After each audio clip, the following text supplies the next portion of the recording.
Good morning and thank you so much for coming. This is the Derry Police Department Edgar Rome Senior Advisory Committee, and we have the committee and many people from the town here. And I want to introduce Connie Young. She is the Director of Service Link for this area. And how many towns do you represent? Rockingham, 37 communities. 37 communities. Connie will explain what is Service Link and how you can link up with all the services in the state. Connie Young. Thank you, Phyllis. Connie. Thank you. So good morning, everyone. And first, I need to thank Phyllis and the committee for inviting me here to Derry this morning to talk about Rockingham County Service Link and Service Link statewide. So my intent today, and I know some of you know about us and some of you may not, but my intent today is, if you know about us, perhaps you've come to us and we've assisted you, but it's to remind you of what we are doing.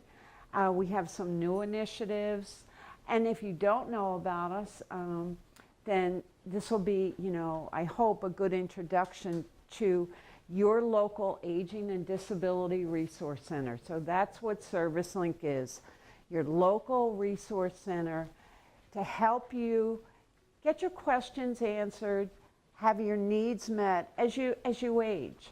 And you'll see right here, Service Link Aging and Disability Resource Center. Simple explanation, it's a place to go when you have a question about something you need or want. There's no charge. You can come to us once, you can come to us 100 times, and we do not charge you for any services we provide. So I'm going to ask you, and I'm going to remind you, I hope I remember at the end. We have a great group here today, and I'm going to challenge each of you. And when you leave today, if in the next week you could each tell two people about Service Link. Maybe it's a family member, maybe it's a friend. Just let them know, hey, did you know that right here in Rockingham County, we have a place that you can turn to? Maybe it's somebody that's aging, and maybe they're having problems doing the normal activities of daily living at home, and they really just don't even know where to start to get some help. Maybe that's the situation. Maybe you have a friend who has a disabled adult child who has all of a sudden been, has found out that they have a disability and they need assistance. They don't know where to go. Maybe it's a caregiver. Maybe one of you is a family caregiver. You're caring for a loved one, and as a caregiver, you need to stay strong, and you don't know what resources are out there. There's some of the examples of how Service Link can help you. So this board, and I invite you to come up and look at it more closely, but this board gives an outline of how we can help you. We help you access and connect to the resources that you need. Sometimes they are federal programs, sometimes they're state programs, and sometimes they're local programs. And many times it's a combination of all those things. And I'll talk more about that as we go through. You can learn about options. Perhaps you or someone you know has reached the point where their needs are high, and they think the only alternative is a nursing home. Well, we can explain the variety of options when someone gets to that situation. You can become involved with us as a volunteer. And we actually have, an outstanding volunteer that happens to be from the town of Derry. And I want to tell you about her. She comes into our office faithfully once a week. She's our greeter at the front door. She answers the phone. She works 6, 7, sometimes 8 hours a day, faithfully. I don't know what we would do without her. She also does, when we get into the Medicare open enrollment period for drug plans, She's trained as a Medicare counselor to help people understand their options. So she's there many days a week, all volunteer. And this is one of your residents, so I'm going to give a shout out to Derry and to that individual because she's outstanding. And the hours that she donates to ServiceLink and then therefore to our clients is, I total them, and it's almost, you know, it's like having another staff person, and it's all donation. We also have opportunities. We have an advisory board. So we have several different volunteer opportunities if you're interested. We hope to help people develop a healthier lifestyle, or maybe that you have a healthy lifestyle. We want you help you maintain that. So our function, our purpose is to help you maintain or attain good health, stay as independent as possible for as long as you can. We do an awful lot of work around insurances, primarily Medicare.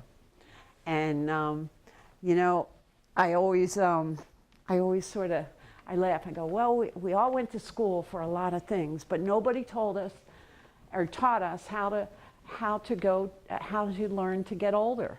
Yeah.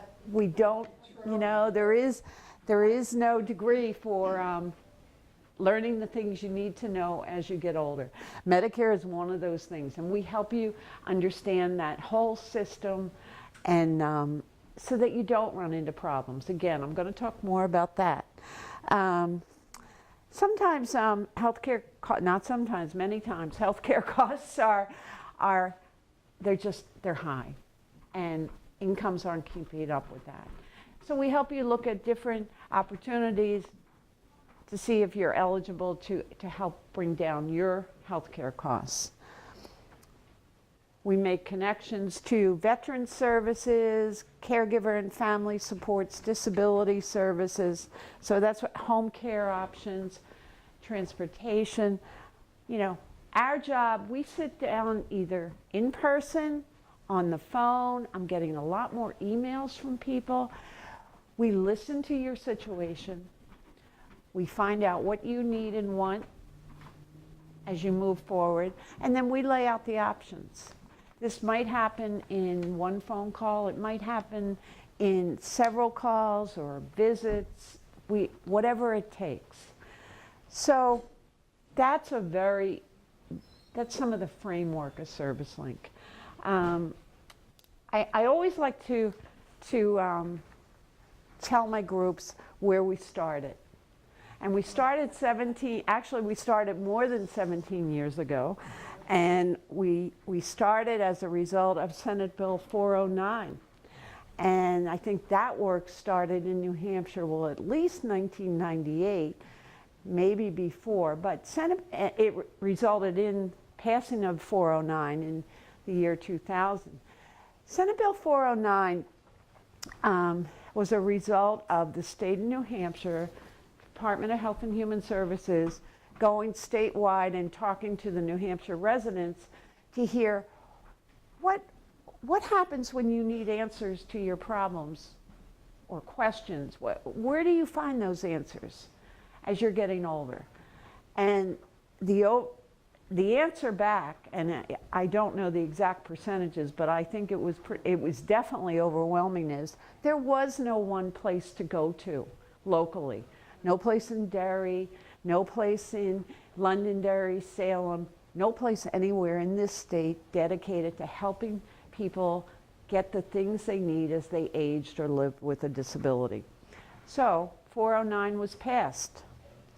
And with that, the ServiceLink network was established. What that means when I say ServiceLink network, the state passed that bill, and that allowed for one ServiceLink resource center in each county.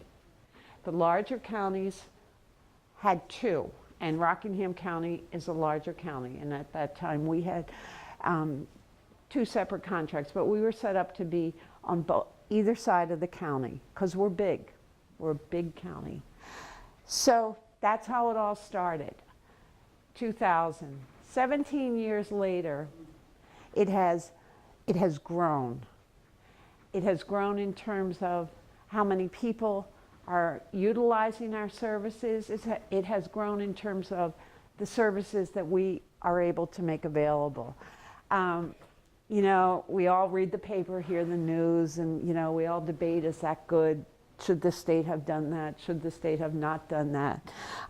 17 years later, I'm happy to say that I still believe 409 was one of the best things that passed through our House and Senate. And we are state funded. We started on state funding, and we continue to be state funded through a contract we have with the Department of Health and Human Services. And we're very grateful for that. And Phyllis is one of our reps, and she's always calling and checking how we doing, are things good, what do you need? You know, and that's very appreciated. We want our public to know about us, because oftentimes people don't know about us until they get to an emergency situation. So we want you to know about us sooner rather than later.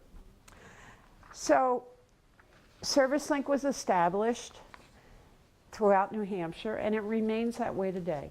There is one in each county. In Rockingham County, we have 2 locations. One on the western side of the county, we are right in Atkinson, and that office services everything pretty much from Raymond to over to Londonderry and going north and south. And then going east, it would be our Portsmouth office. But that doesn't mean if you choose to come, if you live in Portsmouth and you choose to come to Atkinson and we don't care what office you go to. Makes no difference to us. We have that office. People can call into us. Over here, you'll see on our brochure, there's a toll-free number. It's a magic phone system. So if you dial that 1-866 toll-free number, if you dial that from Derry, it will route your call to the Atkinson office. If you, by chance, are using a cell phone, sometimes we run into some problems with cell phone exchanges. If you get routed to the wrong office, we're going to be able to get you right back to where you want to be. Okay, so you don't need to worry about that. You can walk in to our office between 8:30 and 4:30 Monday through Friday. We're right off 111. You can call us. You can set up an appointment. You can email us. Okay, whatever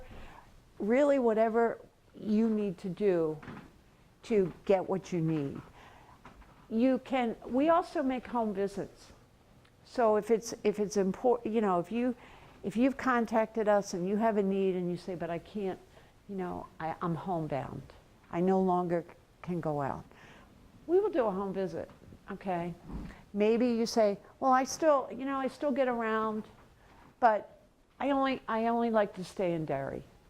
You know, I really don't want to drive to Atkinson. I don't know how many miles it might be, but that's okay, because we can come to Derry. We might say, okay, where would you like to meet? Do you want to meet here at the Marion Garrish Center? Do you want to meet at the library? I bet we could find a spot at the town hall. You know, whatever. Our job is to be accessible to the public. And this carries out in Rockingham County and statewide. So that's where we came from, how we're funded. And now I want to tell you about how we've grown. We originally started out back in 2000, and we were there, we were providing information, we were making referrals. So if you were calling me up and you were saying, I need transportation, I would identify the transportation resources we have. If it was a Derry resident, they were trying to get to a medical appointment, I might say, okay, we have community caregivers in Derry. If the person needed wheelchair assisted transportation, I would identify that. You know, we figure out what you need and then we plug in the resources that are there for it, and hopefully there are resources. Not everything has, you know, I won't kid you, There are areas that really, we have gaps. We have gaps. There might not be a resource, but we will tell you that, all right? And as, you know, hard as it is to deliver bad news and to hear bad news, it's good you're at least informed, you know, so you know you've done your due diligence and you know where things stand in terms of you getting what you need. We also, it's good for us to know, okay, if somebody's continually looking for, you know, we track the numbers. So someone needs, has a need, and we start to see that there's a high need and there's no resource. We try to solve that problem. We saying ServiceLink with other human service providers in the state, we say, we have a gap here. We have a gap, whatever it is. And then we just try to keep, you know, closing in on that gap to create a resource maybe. It's difficult, it's very difficult, but we do track those numbers and we try to lessen the gaps. So ServiceLink initially was for older adults, defined by the state as age 60 and older, and adults with disabilities, meaning 18 and older. That's how it started in 2000. Moving forward, we added that we were there to assist caregivers. Family caregivers, back when I think back to where we started in the year, you know, early years, if I said to someone, a resident of the county, are you a family caregiver? They would look at me like, you know, deer in headlights. Nobody understood what that meant. It's changing. Today there is, you know, and these are family members caring for a loved one or a friend 24/7, no financial, they're just doing it because it's the right thing to do. Today, 15 years later, the term caregiver has more recognition and more people are able to self-identify. Our work with caregivers is designed to help them, number one, understand that they need to stay strong to care for their loved one. And they're very unselfish, collectively a very unselfish group of people. And they will do what they need to do at any cost. So we, through the New Hampshire Family Caregiver Program, which is a grant that comes to New Hampshire from the federal government, we're able to provide them with information about how to take care of themselves, to stay strong. And then there is also a financial grant that comes from the federal government to provide them with some respite. And oftentimes our caregivers, they will use that grant. They go, well, if I could just, you know, I'm caring for a loved one and the loved one has dementia and I'm doing it 24/7. But I can't leave that person and I need to go to the bank and I need to pick up medications and I can't take the person and I can't leave them. The respite grant might help pay for someone to come in for, you know, it might be 2 hours a week, 3 hours a week, whatever, you know, we work out a budget with the person and then they can go do what they need to do. And maybe, just maybe, it's just taking an hour or two a week just to know their loved one's being taken care of and they can just relax for an hour without the worry. We work with them to craft those budgets. Again, the most unselfish group of people I've ever met. You know, often we have seen, because now these are individuals and families that they're not receiving any other services. You know, we have often seen that because of that grant and a little bit of help, the person being cared for was able to stay at home for their entire life. They never needed nursing home care, or it was delayed significantly. So it's a program that is, it has not ceased to, the demand does not, it just keeps on growing. Our numbers in Rockingham County are, well, I'm forever saying we need more grant money. We have people, and this is federal money.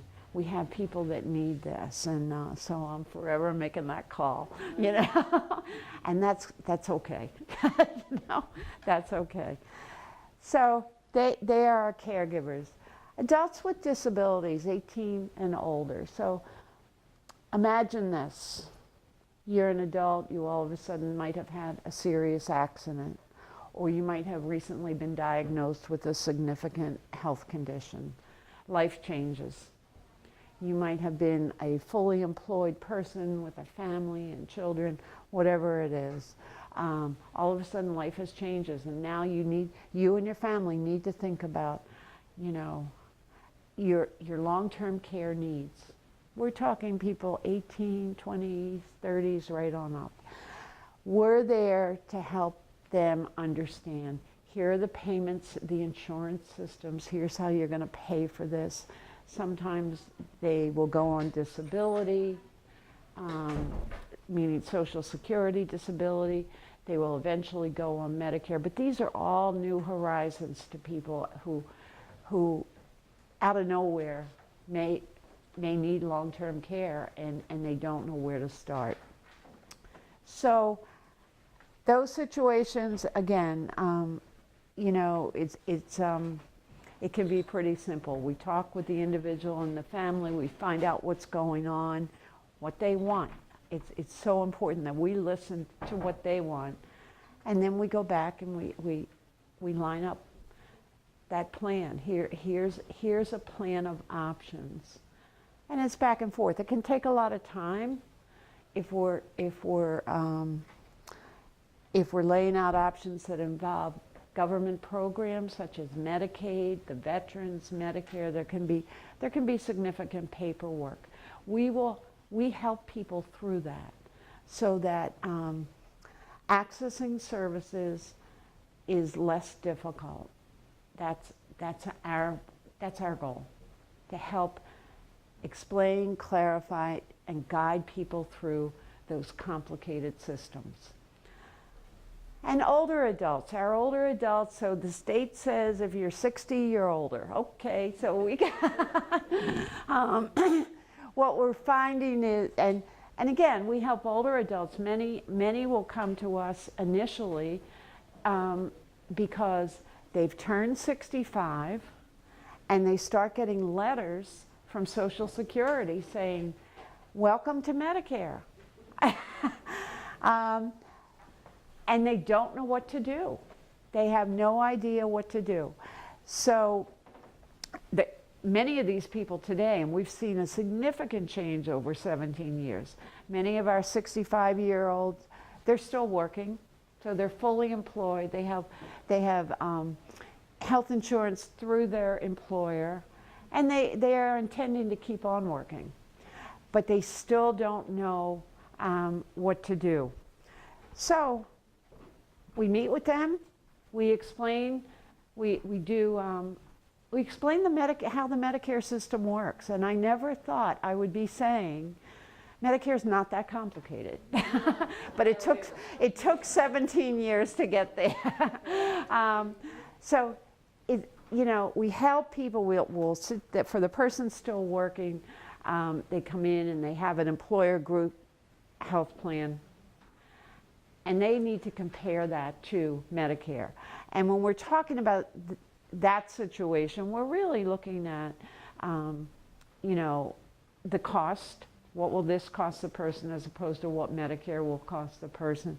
So, because it's insurance, you know, and we look at all the different elements, lay out the options, and then the person is able to make an informed decision. And people go in many different ways. It depends on what the insurances are. Annually, because if someone is on a Medicare drug plan, with the Medicare drug plans, you need to review your plan every year, and that happens during the open enrollment for drug plans. Annually, we help people during that open enrollment. People come in, we do it through the mail, however they would like us to do that. We help them review their drug plans, and it's similar to, you know, if you have car insurance or owner's insurance. That plan can change from year to year. The costs can change. Maybe your situation has changed, so you need to review that every year, and we're there to help with that. So that happens between October 15th and December 7th. It's a very busy time of year, but it's a great, in many respects, it's a nice time for us because we're able to reconnect with people. Sometimes we only see people during open enrollment. So, you know, other things under the Medicare umbrella of our services, people are on Medicare and maybe they have a supplemental plan, you know, which is, it's an add-on to Medicare A and B. And maybe the cost of that plan is getting too high. And they want to know, what are the other options? What will the cost be? Do I want to change? We're happy to meet with them about that. Other times, it might be a billing issue. So if anyone, you know, if you're on Medicare, you know, you're going to receive, you go to the doctor or you have one hospital stay, and then all of a sudden the paperwork starts coming in the mail. And you're getting notices from Medicare, you're getting bills from doctors, and you didn't even, perhaps you did not even know you saw 3 or 4 doctors, and it's a paper maze. So I have to say, people are smart. People can really unravel a lot of this, get it in order. But there are times where they've done all that. They've looked at these notices and bills, and they've tried to match everything up, and then they have questions. They go, I got this bill and something doesn't seem right. Now that something doesn't seem right, it could be, you know, it could be that someone was in the hospital and perhaps not aware that there was even another doctor involved. And it's simply explained. But we help them go through those bills when they have questions to get things clarified. And then if there is, if there's a change that needs to be made, we will tell you that, well, you can, how about this? You can call your doctor's office and you know, try and do it that way. Sometimes with the client's permission, we will get involved with the doctor's office to get something clarified or, you know, resolved, changed. And at the end of it all, what we hope, well, we keep working at it until things are cleared up. We've helped people who have, you know, thought that, well, they were incorrectly billed. So we've been able to recoup quite a significant amount of money for people. So for that area of our work, what we tell people is, it's okay to question. Give us a call if you have a question that you can't figure out. We'll either try to clarify it for you, or we'll tell you the steps to get it clarified. Every now and then, we have cases, and nationally there are many cases where there is fraud, and we look for that, and we do that under a program called the Senior Medicare Patrol Program. It's called SMP. And we like to teach and encourage the public to protect themselves. You know, we teach you how to read your summary notices. You know, that's protecting yourself. How to detect things and what to do if you think that maybe something is fraudulent. How to report it. You can report it through us and we will report it to the federal government. I brought these cups today as a reminder, and I have some over there, so please take them home. This is SMP, because you're part of the Senior Medicare Patrol. So we need you to do it just individually. When you get those bills and summary notices, just check things. Check things. Probably most of the time it's all going to be right. You may have a question, and then you can call us, you can call your healthcare provider, whatever it is. We get things cleared up. But these are reminders. nationwide, there has been, because of this program, there has been, it's millions of dollars that has been found that was fraudulent. But we need all of you to help, you know. So that's our SMP work. The other area that we've really started to do more and more with is our connection to veteran services. So in our office, once a week, we have a state employee who is a veteran service officer. And we schedule appointments for her. She is available, and we will ask you when you call, have you or a family member served in the military? What we're trying to make sure is that you know we have a person available to explain what veterans' benefits might be available because of that service time. Again, the veterans' services are, you know, they're wonderful. The benefits are wonderful, but it's a big system.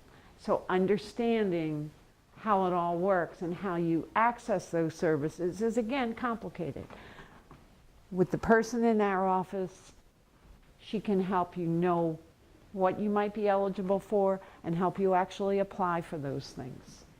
So that's another thing that is, I think, an asset to what we have under our roof.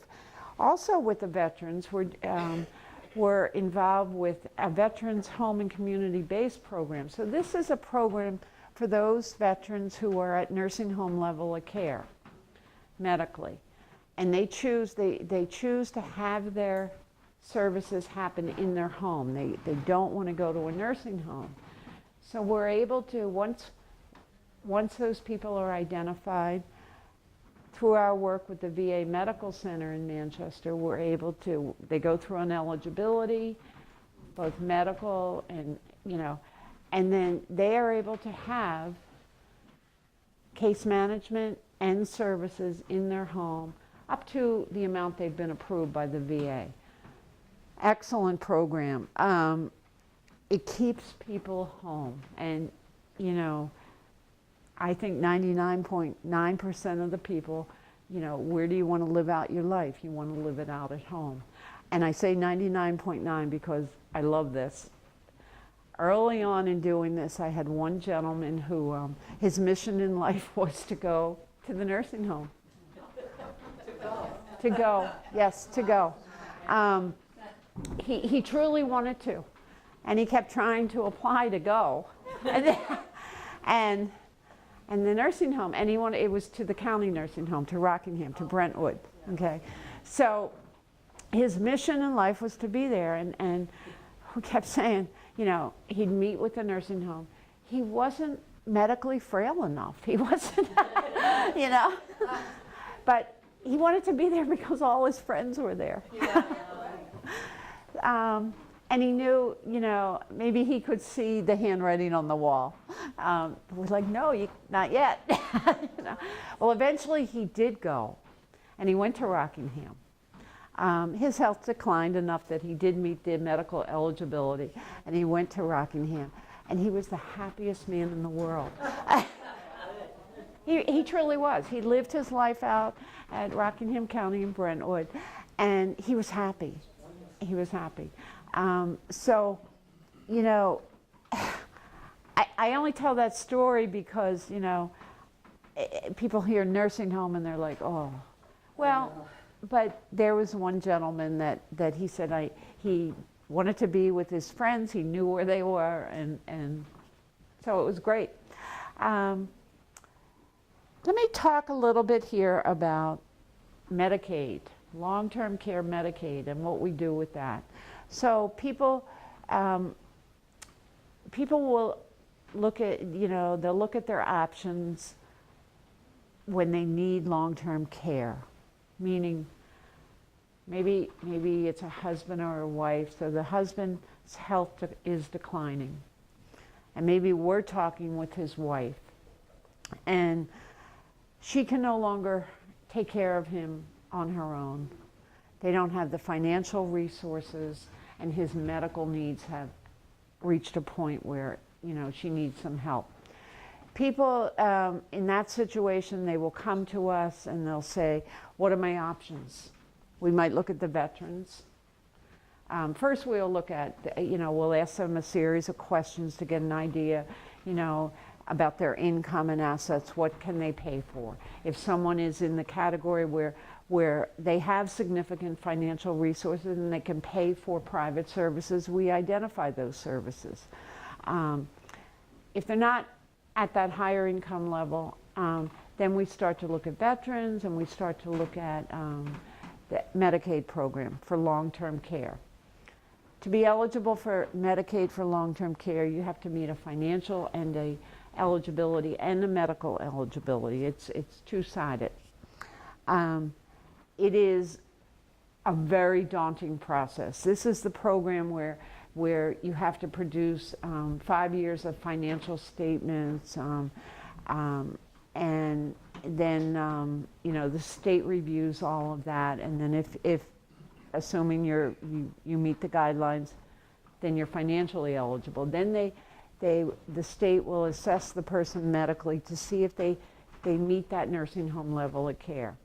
So, and we've done some front work on that to ask you, as we talk with you, to screen to see if you know, if we think you're going to make it. We are not the entity that makes the determination, but we will screen. So we help you prepare for all of that. And we're there to inform you, to guide you, so that when you meet with the state for the financial application and the medical, you understand, and you're in, you know, you're well prepared, and hopefully everything's going to move forward at a good pace. That happens all in our office. We have another state employee that comes to our office for Medicaid long-term care twice a week. So we try to keep things local for you, and accessible for you. So you don't need to travel to Concord. You have one contact person. You know, it's complicated enough, so we're trying to lessen the complications. So once you're approved for Medicaid long-term care, you have two choices. You can either have those services in a nursing home, or they can happen in your home. When they happen in your home, it's the Medicaid program called Choices for Independence. So people often don't realize that. They think, oh, I'm at nursing home level of care, I have to go to the nursing home. Not so, not so. That process can, you know, some people can get ready to go through that Medicaid application in a very short amount of time, and then other situations are far more complicated, and it takes them a while to get ready. But we're there again to help answer questions and help cut down on, you know, the things that are confusing, and to help them move as swiftly as possible through. So there are other areas of work that we cover, so people may not have specific, they might not know to call to say, I need Medicaid. They might not know to call and say, I need something, I need that Medicare savings program to help lessen my health care costs. They don't know the exact way to ask a question, but they know they have needs, and that's okay. So many people will call us with a single question. It might be, I'm having trouble paying my property tax. Is there any, you know, is there anything I can do? So we'll talk with that person, we'll find out, you know, we'll give them whatever resources there are for property taxes. But then we're going to ask a few more questions to see if there's a bigger picture here and something else we can help create some relief on. We do that in you know, each call, each conversation, it's very personal, you know, in that we will ask questions not to be intrusive, but only to help better inform. That's how we do our work. It's one-on-one. So we might get a simple question, you know, but it might turn out that we have several different things in the end that we've helped solve. You know, very few of our calls come in and there's one single need. You know, some of them are, but very few. You know, we found that with more people aging, and particularly in Rockingham County, where you know, the state of New Hampshire is an aging state, and Rockingham County has a high number of people aging. More often the questions are complex, you know, and that's okay. We have a new service that has come to us in the past 6 months, and maybe we can do another segment on that, because what it is we have items that we can demonstrate under our assistive technology program. So we also often think of assistive technology, you know, for the hearing impaired, the visually impaired. What are those things so that they can remain independent as they live with the hearing, the vision. But now we have I'm going to call them gadgets. We have a whole bucket of gadgets, you know, and they're simple things, you know. The grabber, you put it up to grab, you know. So we're trying to get that information out to people, because it's often the simple things in life that mess us all up, you know. So we have that whole toolbox of aids that people can start to see and decide if they would like to have in their daily life. And it's to help people stay independent, you know. So maybe we can talk about that, Phyllis, because it's new. We want to get the word out. These things are available. Huh? I don't know anything about that. Yeah. That would be very helpful for the seniors. It would be. And then sometimes I may not, so, you know, as I said, I have a whole bucket of things, all right? But maybe I'm going to talk with Mrs. Smith, and maybe what Mrs. Smith needs isn't in my bucket.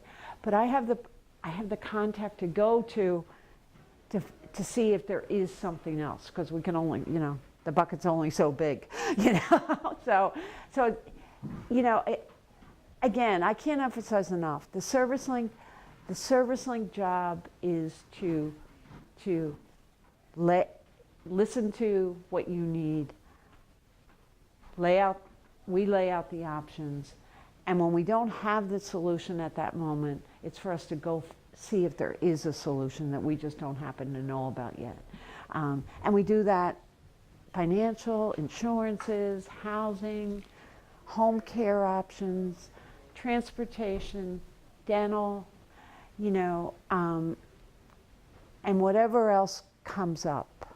All right, I never say we only do this, because as soon as I say that, someone's going to call or come in with a new need, you know. So we do all of this work, and then how do we know we're doing it well? How do we know that it matters? How do we know that if Phyllis called me, that she got what she needed?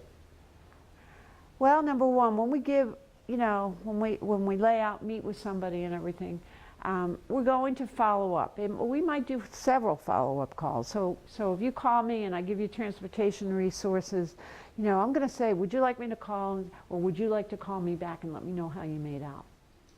Because sometimes we give a resource and the person may call another place, and maybe their call didn't get answered. You know, they left a message and they didn't get a response. So we want to follow up. So that's one way that we can check. The other way that we check is we mail out a satisfaction survey. And we try not to, you know, we try to survey people, you know, some people that we've met with several times in a year.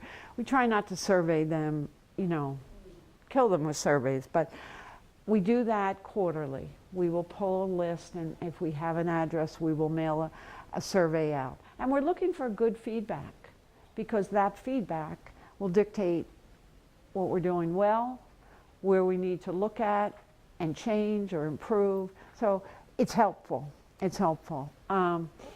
And we score very high. I will tell you that. But and I will also tell you, there are things that come back on that survey that maybe we didn't, that deserve attention, and they get the attention. So your feedback is very important. So we also work very closely with our community partners. So who are they? What's that?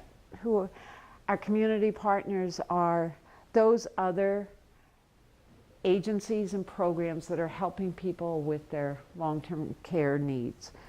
We work closely with Center for Life Management.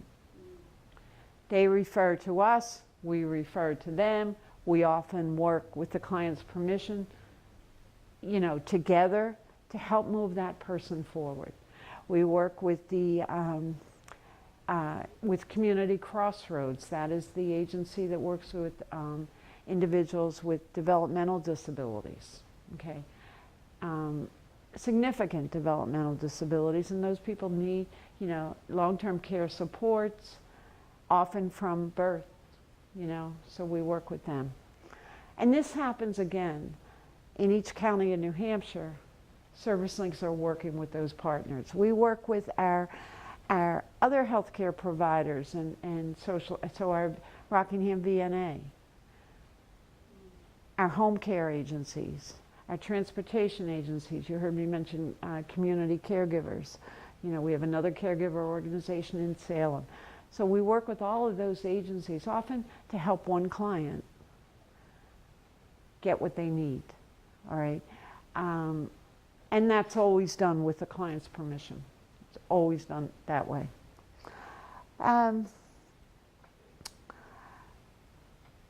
So probably in the past few years, our biggest change, so remember we set out in 2000, and our focus was older adults and disabled adults 18 and older. In the past few years, that has changed. ServiceLinks are now working with all people who need long-term care supports and services. So there might be a very young child with a significant diagnosis that needs long-term care supports and services. So we will work with that family. Our work with that family might be referring to that other agency where they can get the real thing they need. But so we want that door open. We want to be that central place. They originally, before they called us ServiceLink, they thought they were going to call us the state a focal point. So, we want to be the focal point in the county where people know to go to start. And then from there, we help them move out to whatever else they need in as simple a way as possible. So, the value of ServiceLink, how do we measure the value? Well, I can tell you with our Medicare work, we track the dollars we have saved individuals. And during our open enrollment period, so a 7-week period this past year, in this county alone, we saved people over $200,000. That was working with over 1,000 clients. A lot of money, real dollars.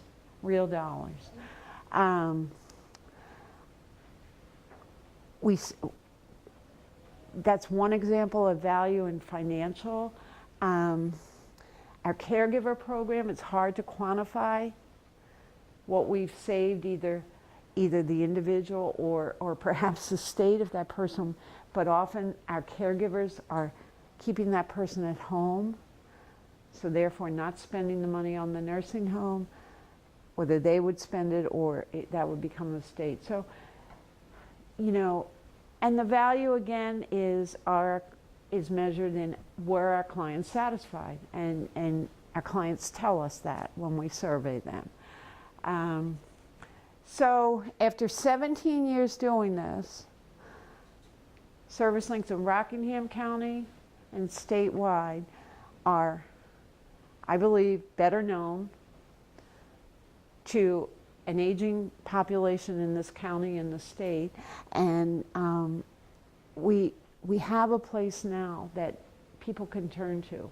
So gone are the days, I hope, where people are searching for a place to get good, reliable information and to be informed and to be able to make better decisions.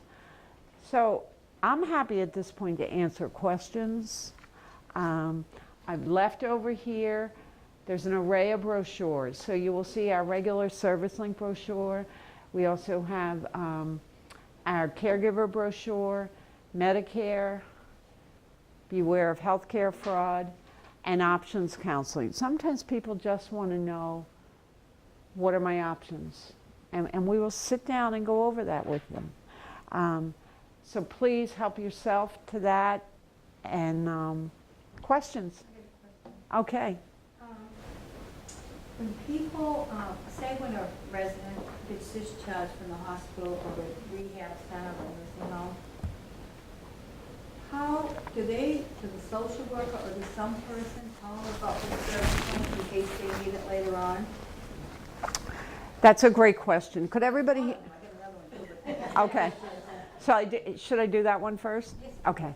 So the question is, what happens when you're being discharged from the hospital? Who informs you, the patient, of how to move forward? Social worker. So Maybe. the social workers, the social workers at the hospitals, we often get many referrals from them. So they know about us, and they might call us and they might say, Mrs. Smith is being discharged tomorrow, and here's her situation. And we're happy to call Mrs. Smith. We ask the social worker, well, does Mrs. Smith know about us, and can we call her? Do we have permission to call her? And if not, would you either get permission or would you have Mrs. Smith call us, one way or another, okay? So that's one way that we hope it happens, all right? Sometimes patients are discharged from the hospital, and they go home with home care services through the VNA.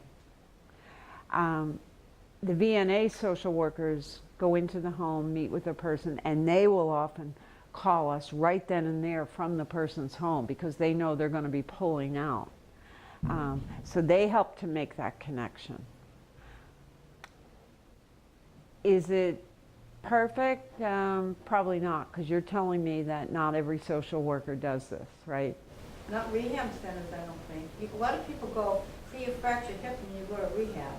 So You go from there, so that's a different scenario. right. So if they're, let's use Parkland as an example, okay? So Parkland discharges a hospital, and they're discharged to a rehab facility, okay? We probably will not hear from anybody at Parkland at that point because the person's going to another facility. We will hear, and we do hear from the rehab facility, and it's the same scenario as if they were going from the hospital. If we haven't heard from the rehab facility, then it could happen again. There could be home care involved through the VNAs. We might hear when the person gets home. We do go out and talk with all of these facilities, try to get our foot in the door so that they know about us, they refer to us. And we do that continually. We do it continually. It's like everything, you might have 5 social workers in one facility, and then, staff changes, and now you've got a new one, and maybe that. So we try to keep repeating that marketing on a rotation basis, so that they are continually informed about us and reminded. Okay, my second question is, say you don't go to a hospital and you're not sick, but you're getting elderly. How do you tell the average elderly person the silver link, service link is, do you advertise like in our town? Where do you do it? Because I've never heard about this before. So the question is, how does the person that's not connected with a hospital discharge, a facility, how do they know about us? How does the average person know about us? How do we market ourselves? This is marketing ourselves. This is one way, all right? We also market ourselves through, we get out and do presentations in terms of, we do a lot of Medicare presentations. That's another way to market ourselves. I'm going to be very honest with you here. Could we, in a perfect world, we should be doing more.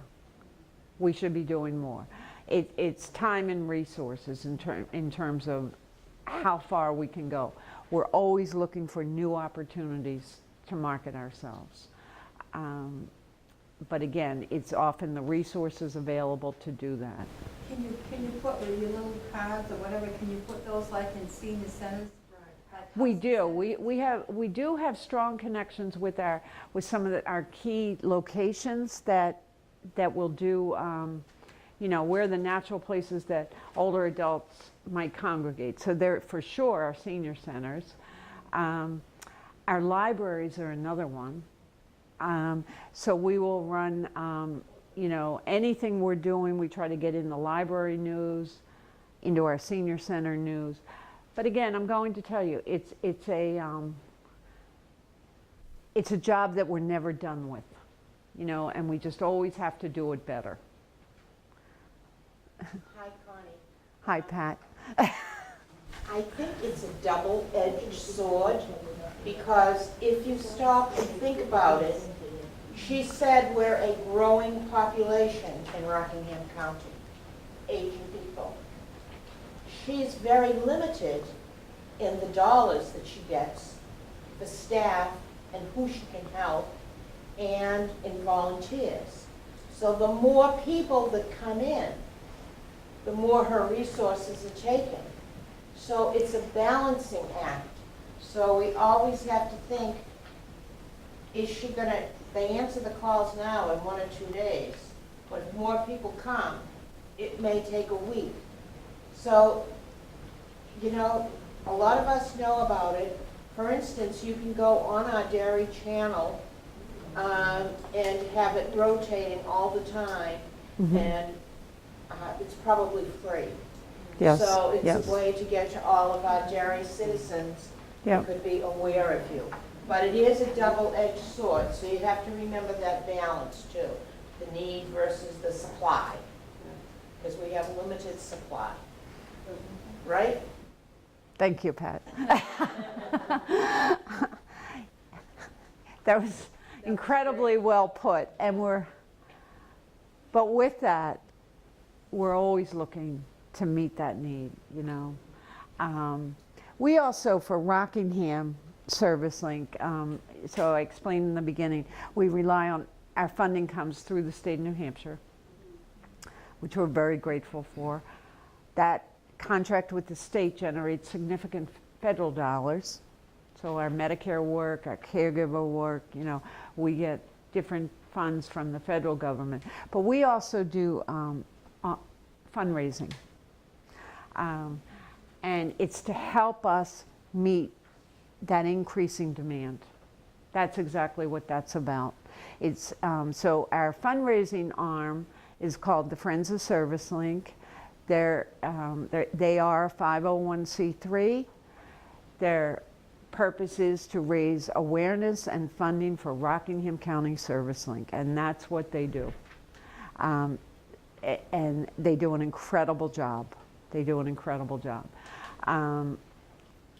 So we always have that our eye on that ball. You know, what's the demand going to be? What are we going to need to meet that rising demand? And then we just keep trying to do it. She has a question. No, go ahead. No, she does. Okay, number one, if anybody goes to the hospital, I never have heard them say you have this and this available. The only thing they say, you go in a nursing home. Now they don't call it a nursing home anymore. They say it's a facility, which is a nursing home. Yeah. I had, the first time it happened was in 2007. Your husband goes to a nursing home. I said, not on your life he does. He was in December he just went in for an x-ray his foot, and I will not even tell you what happened at the emergency room, what they did to him. The second thing was, well, now he goes in the facility. And I said, no, he does not. He comes home. In the meantime, he had a few episodes where he was very bad. And luckily, one of his doctors had recommended, I call a medicist. You need help later. And this is really something that I had no idea this was around. And this, people should know about it. Yes. There are nurses, there are a lot of people that can help you. And they are very good. I had very good experiences with them. So that is one thing. The second thing is, why don't we have an agency? For instance, I will not go in a nursing home. I rather will die. I tell you. Why don't we have some services where you can, if some people cannot take care of them, have somebody who lives, but they have a house that is big enough. They can have somebody live with them, and they get paid for those services. For instance, I have a brother-in-law and his wife. They will be 90 years old. They live in Germany. And they said, well, you come and visit us for our 90th birthday. And I said, really? But I think I will go for no other reason. They have a lady that is from Romania that comes and lives with them. They have an agency that brings people from Eastern European countries which are extremely poor and have no working places where people can earn some money. They put them together and they come and live with them in their house. They take care of them. Yeah. They get paid for it. And it helps them. It also helps the people who need help. Yeah. And I talked to their sons and said, we are all working. We cannot take care of them. So this helps them. Why don't we have something here that goes like that, where you and people get together and it helps. Like for instance, probably there are a lot of people who are 65, like women, they are alone. They don't make that much health, social security. They cannot live on it. But they are still perfectly healthy and can help these people. They live in their house. It would help those people. Yeah. It would help the people who need help. Why don't we have an agency that looks into something like that? So let me ask you, so we're talking about what I'm going to call foster homes, okay? Well, not group homes, these are foster homes. So This is in your own home. yes, yes. So actually, we do have that in New Hampshire.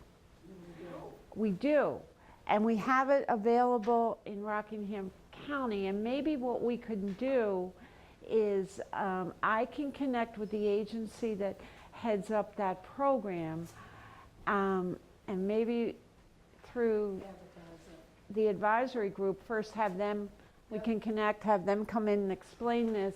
It's often finding the people that are willing to live in the home, okay? But you definitely are, you're definitely on the right wavelength. You definitely are.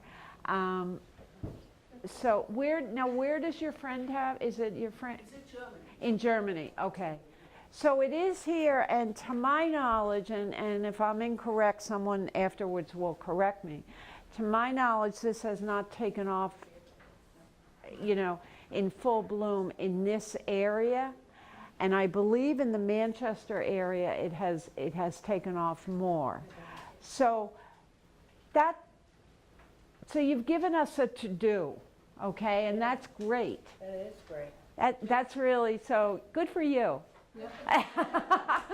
You know.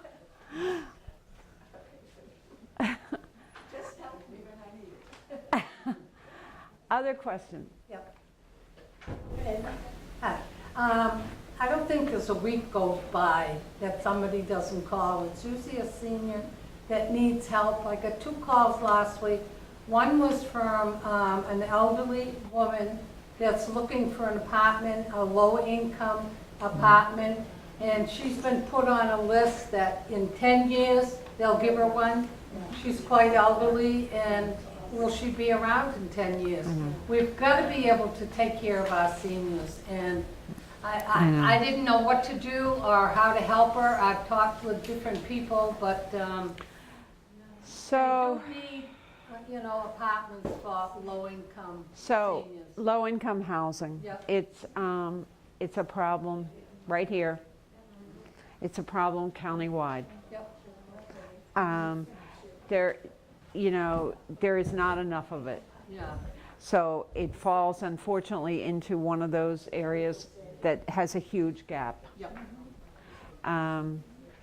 So people, you know, individuals find themselves that financially they can no longer afford to stay where they are. right. What are their options? And Phyllis, you're absolutely correct. We can identify, okay, apply, get your name on this housing list, that housing list, you know. But we know that they're going to encounter long waiting lists. So it's a gap. It is a gap. And I don't have this, I guess if I had the solution, I'd be in a high position.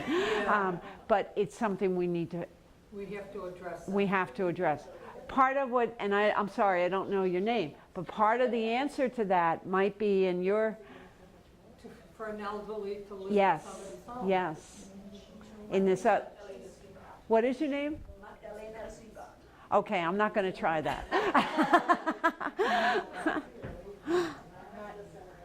Yes, Phyllis and anybody else, I want to tell you that years ago, I don't know how many years ago, we still have in Derry the Derry Housing Authority. Now, the Derry Housing Authority is, we don't hear very much about them, nothing very much happens. But that was formed when Conrad Quimby, who used to own the Derry News, Yeah. he was in the legislature. And he found out that there was money available with a match between the town and the federal government to build housing for either semi-incapacitated or elderly people. And on West Broadway, you have those two buildings right there where they purchased old stores, knocked them down, and they built those apartment buildings. That's why the Derry Housing Authority was formed, because it had to be a pass-through. The government had to send the money to someplace in order to build those homes. I don't know anymore. Then they also had apartments that they found rentals for. I was on the Derry Housing Authority for 5 years, that's why I know. We had apartments that we found housing for elderly people and for people in need with the apartment buildings in town. We even bought one. Yeah. So, but what's happened is, I don't know if there are federal funds, because I don't know if anyone's looking into it anymore. And I don't know what's happened to that program, but that is their charge. And I do know that at some point we had a council that was very much against expanding that. Right.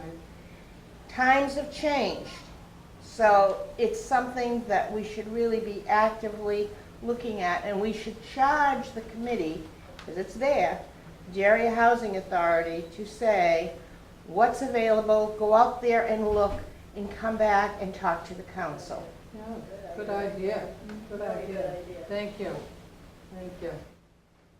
So we're planting a lot of seeds here today. I know, it's wonderful. So this is exciting because, you know, it's very much within the ServiceLink mission and purpose to address needs, identify gaps, and help close those gaps. And we can't do it alone. And so this is really, we have a lot of to-dos, Phyllis. Yes, it's a lot. I know. Other questions? I do, I have another one. This healthcare that's going through Washington right now and stuff, getting rid of Obamacare and a new one, and do you have any information more so than what's being said now? But that's going to be a tremendous thing that we have to address, and money-wise. And you're saying the insurance is going to go so high that you can't afford it, so I didn't know if you had any last-minute. Unless something is sitting in my email this morning that Yeah. I haven't seen, I don't have any inside information. Well, it's still supposed to be going through the Senate. Exactly. It- Doesn't matter right. at this point. Senate, Doesn't matter. Right. This point is kind of moot because the Senate, from listening to different people on TV who are in the Senate, one of the ladies from Maine, her name is Collins, I believe. That's right.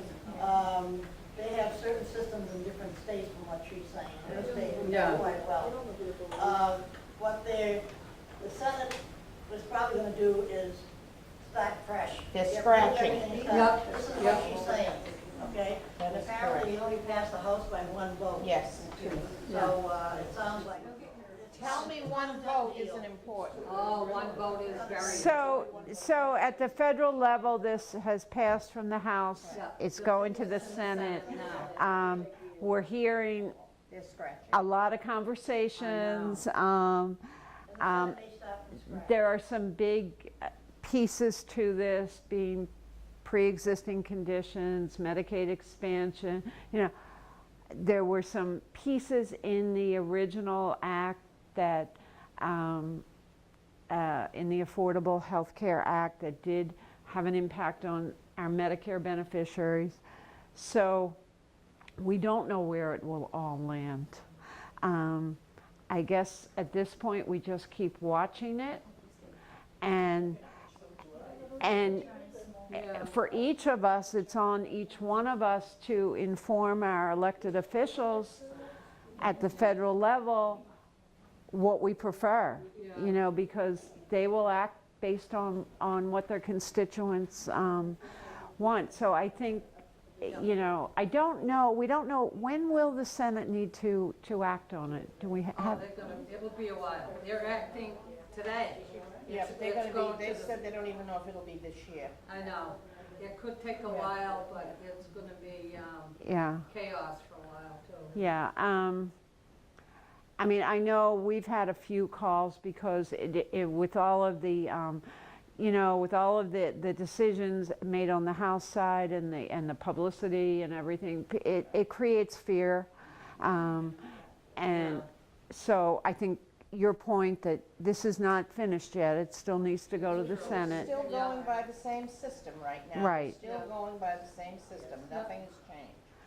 So, you know, I would just emphasize that where you have strong feelings to make and beliefs and wishes, make those, let your elected officials know first, How you feel about it. first at the federal level, and then if things come back to the state level, you know, part of the beauty of New Hampshire is, you know, we let our reps and senators know what we need, and then they do their jobs. So it's kind of an amazing system when you think about it, you know. Other questions, other comments? Well, I'd like to, So- I've used your service at times in the past. I've always found it very informative and very helpful. At first I had trouble finding your location, but once you find it, it's simple. Was that the Atkinson look? That's the one, right. You had trouble. So, so thank you for saying that. And it is, we are right off of 111, which we used to be in the very southernmost part of Salem, almost. We weren't in Mass, but, you know, we could see Mass. The Atkinson location is, we found that for all the communities on this side of the county, centrally it is very central off a main road, so we feel fortunate to be there. I'd just like to thank you, thank Phyllis, thank the police advisory group, thank our cameraman. Please take our information, hang on to it, and don't forget my charge. Tell two people. maybe three. Okay, I want to personally, along with my group, thank Connie for coming. She was very informative.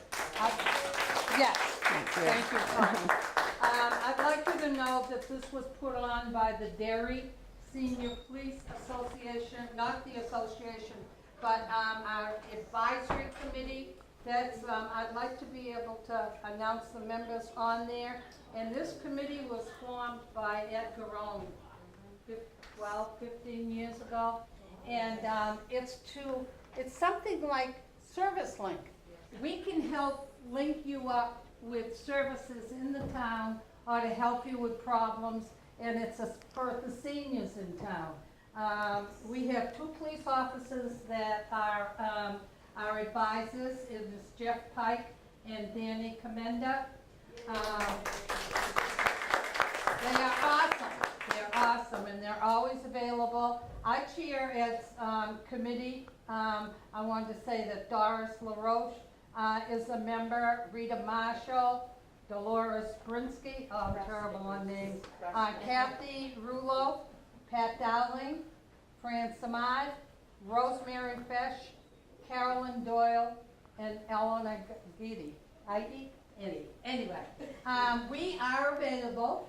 Our telephone numbers are, I think, in the police at the police department.